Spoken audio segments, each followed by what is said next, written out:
നമസ്കാരം, എല്ലാവർക്കും എൻ്റെ യൂട്യൂബ് ചാനലിലേക്ക് സ്വാഗതം. ഇന്ന് അതീവ ശക്തിയേറിയ ഗുളികൻ മന്ത്രത്തെയാണ് പരിചയപ്പെടുന്നത്. നാടൻ സമ്പ്രദായത്തിൽപ്പെട്ട കാലൻ ഗുളികൻ മന്ത്രമാണ് ഇന്ന് നാം മനസ്സിലാക്കുന്നത്. ഈ ഗുളികൻ മന്ത്രം ഉരുവിടുന്നവർക്ക് ശത്രുദോഷം ഇല്ലായ്മ ചെയ്യുവാനും ജാതകത്തിലെ ഗുളികൻ ദോഷങ്ങളും കുടുംബ ദോഷങ്ങളോ സ്ഥല ഗുളികൻ്റെ ദോഷങ്ങൾ അത്തരത്തിലുള്ള ദോഷത്തിൻ്റെ കാഠിന്യം കുറയ്ക്കാനും ദോഷങ്ങൾ മാറിക്കിട്ടാനും നിങ്ങളുടെ നാശത്തിന് ആരെങ്കിലും ചെയ്തു വച്ചിട്ടുള്ള ഗുളികൻ്റെ ദോഷത്തിന് ഇല്ലായ്മ ചെയ്യുവാനും ഈ ഗുളികൻ മന്ത്രത്തിലൂടെ കഴിയുന്നതാണ്. ഈ മന്ത്രം ജപിക്കുന്നതിലൂടെ എല്ലാ ദോഷങ്ങളും മാറി ശാന്തിയും സമാധാനവും ഉണ്ടാകുന്നതാണ്. നിങ്ങൾ ഈ ചാനൽ ഇതുവരെ സബ്സ്ക്രൈബ് ചെയ്തിട്ടില്ലെങ്കിൽ സബ്സ്ക്രൈബ് ചെയ്യുകയും ലൈക്ക് അടിക്കുകയും കമൻറ്റുകൾ രേഖപ്പെടുത്തണമെന്നും അഭ്യർത്ഥിക്കുകയാണ്.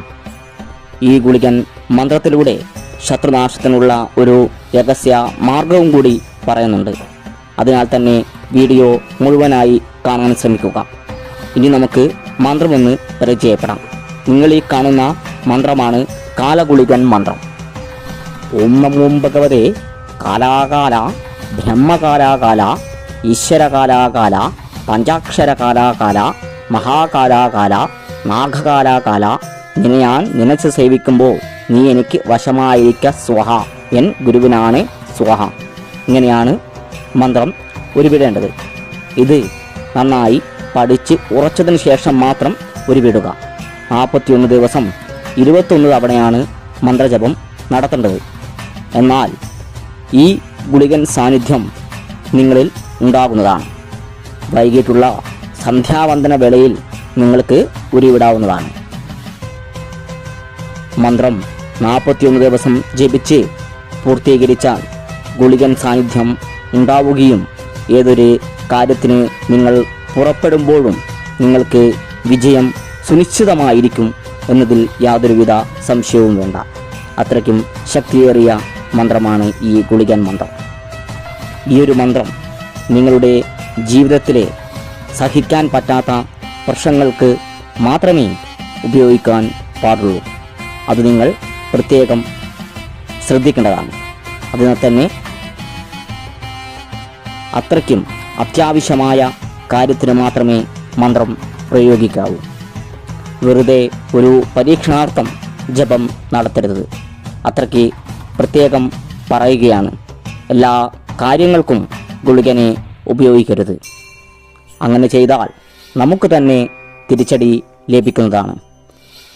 ശത്രുശല്യവും ജീവിത പ്രശ്നത്തിലും ഒരു അറുതിയും ഇല്ലാത്തവർക്ക് മന്ത്രജപത്തിലൂടെ കാര്യസാധ്യം ഉണ്ടാകുന്നതാണ്.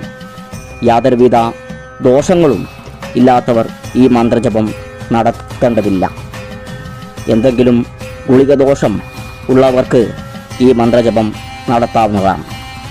അതിനാൽ തന്നെ ഒരു പരീക്ഷണാർത്ഥം മന്ത്രജപം നടത്തരുത് എന്ന് പ്രത്യേകം നിങ്ങളെ ഓർമ്മപ്പെടുത്തുകയാണ്. ശത്രുവിനെ ഉന്മൂലനം ചെയ്യുന്നതിനുള്ള രഹസ്യമായ മാർഗം പറയാമെന്ന് പറഞ്ഞിരുന്നു. അതൊന്ന് നമുക്ക് മനസ്സിലാക്കാം. ഒരു പിടി ഭസ്മം എടുത്ത് ഈ മന്ത്രം 108 തവണ ഉരുവിട്ട് ശത്രുവിൻ്റെ പേരോ നാളോ രൂപമോ അറിയാമെങ്കിൽ അങ്ങനെ, അത് അറിയില്ലെങ്കിൽ എല്ലാ ശത്രുക്കളും ഇല്ലാതായി പോട്ടെ എന്ന് പറഞ്ഞ് ഭസ്മം ഊതിപ്പറപ്പിക്കുക. എന്നാൽ എല്ലാ ശത്രുക്കളും ഓടി ഒളിക്കുന്നതാണ്. ശത്രുദോഷം പിന്നീട് ഉണ്ടാവുകയേയില്ല. ശരിയായ കാര്യങ്ങൾക്ക് മാത്രമേ മന്ത്രം ഉപയോഗിക്കാവൂ. ഇന്നത്തെ വീഡിയോ നിങ്ങൾക്ക് ഇഷ്ടപ്പെട്ടു എന്ന് കരുതുന്നു. നന്ദി, നമസ്കാരം.